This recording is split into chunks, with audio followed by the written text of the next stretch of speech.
Welcome back to the channel. It's Southpaw MMA 26, and here are my thoughts on UFC Colorado. Now, before the card started, I was reading all the Instagram comments on the UFC's post, and majority of them were saying this is the worst card of the year, or top 5 worst cards of the year. And I don't think that was the case at all. It was definitely a very entertaining card. We started off with Evan Elder and Darius Flowers. That first round was very high pace, entertaining to watch. And second round, Evan Elder gets that submission, which was awesome. His first career finish for a great prospect, in my opinion. Second fight, really the only blemish on the card was Petrowski. Boring decision. Which, hey, I thought Josh Friend was going to knock him out. Clearly, I was really wrong on that one. I just totally dismissed Petrowski's ground game and just totally didn't think that he was going to try to lay on him for 10 minutes like that, playing it safe. And Josh Friend just showed no ability to defend the takedowns. Which, hey, when Petrowski's wrestling's on top, he could take down almost anybody. It's just his striking is so bad sometimes. But, hey, he could improve on that. I just hope from here on out he stops with the laying on people and tries to go for a finish next time. That's my only real criticism for that. I don't want to criticize somebody too hard, because at the end of the day, they're in the fucking UFC, and I'm here making a video about them. So, let's move on.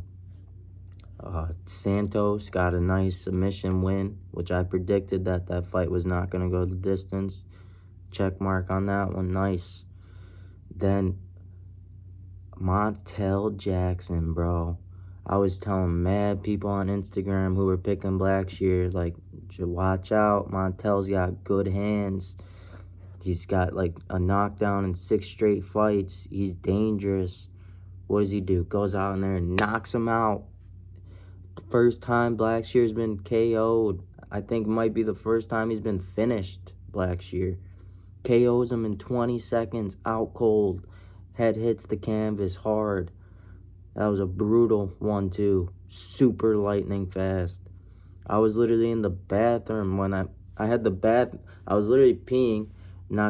Sorry for too much information, but I was literally taking a piss, watching it on my phone. I turn over for 1 second, and I had it on mute because I'm in the bathroom, right? A public bathroom. And literally I look over, Montel is celebrating. I'm like, what the fuck? What just happened? Even I, a big Montel Jackson fan, was not expecting him to win in 20 seconds like that. I thought it was going to be a hard fight for him, the hardest of his career. He made that look so easy. Another highlight of the card was Julian Erosa proving me and proving a lot of people wrong. I thought C-Rod was going to knock him out. High pace, non-stop action in that first round. That was really fun to watch. And then he pulls the submission, the guillotine off with, like, he had C-Rod tapping with 3 seconds left. He synced it in with, like, 8 seconds. Crazy. That's how tight. And with that elevation, C-Rod couldn't hold on for 3 more seconds. Because just, man, Rosa's got a nasty guillotine. That's 2 guillotines in a row for him. That might be his best submission, like he said. He's the opposite of Dustin Poirier. Dustin Poirier wishes he could get a guillotine win. But hey, I don't think Dustin retires until he gets that Gilly win, But moving on.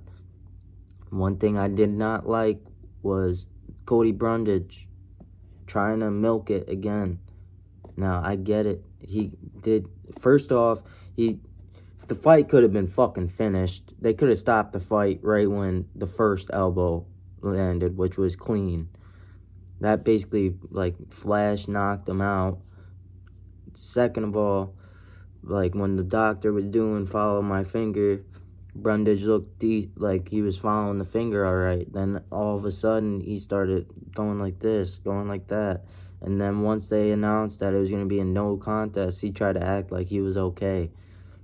Just, And he's already done that before to Jacob Malkoun, won by DQ, and now it's a no contest. Like, you can't just get two wins by DQ like that, with your other only victory being Trayshawn Gore, knocking him out, who's super overrated.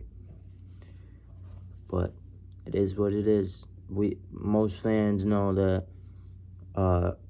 Al Hassan was gonna beat him. Next up, we had, what was the next fight? I forgot.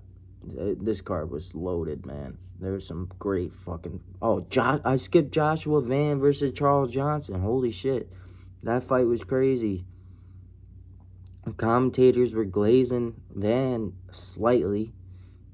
I thought Charles Johnson, it was either 1-1 or possibly 2-0 Charles Johnson.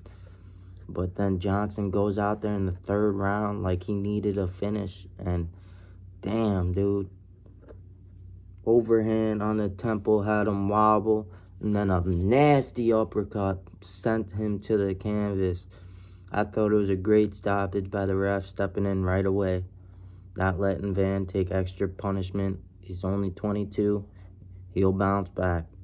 Now, for Charles Johnson, I want to see him get a top 10 fighter. I wouldn't be mad if they gave him a main event somewhere, fight night main event to end the year off. That would be a potential 4-win year for Charles Johnson. And ending it off with a main event win, damn, dude. Going from, I think he lost 3 in a row to 4-0, like just like that. And all 3 of those wins were against good prospects. Holy shoot, man.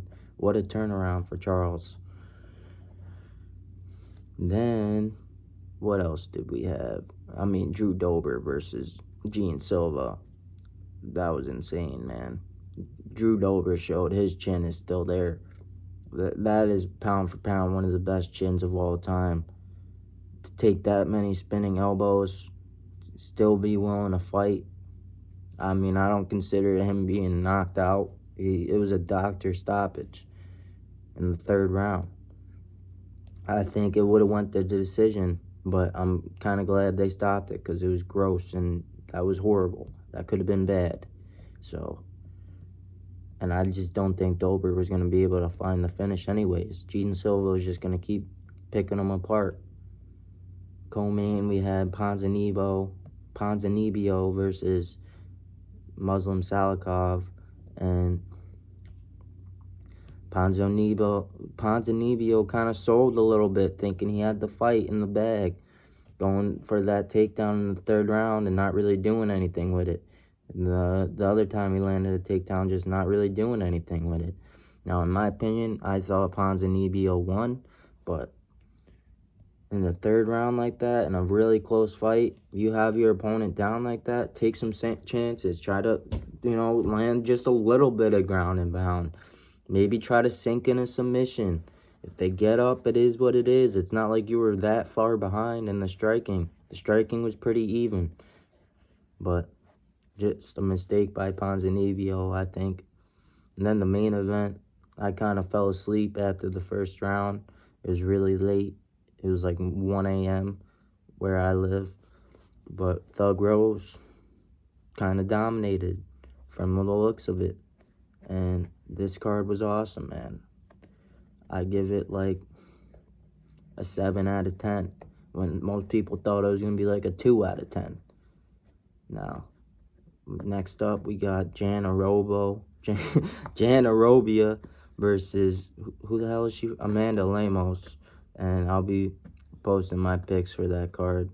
See if, I'm going to have to check that card again, see if there's some sleeper fights. I'm sure I'll find a couple fights that I'll be looking forward to. I look forward to any fight night. I could give a crap who's fighting. That's just kind of the fan I am. I don't care if it's a women's main event. I just don't care. I will watch any fight night. I'll watch any fight. So, let me know what you guys thought of this card in the comments. Thanks for watching.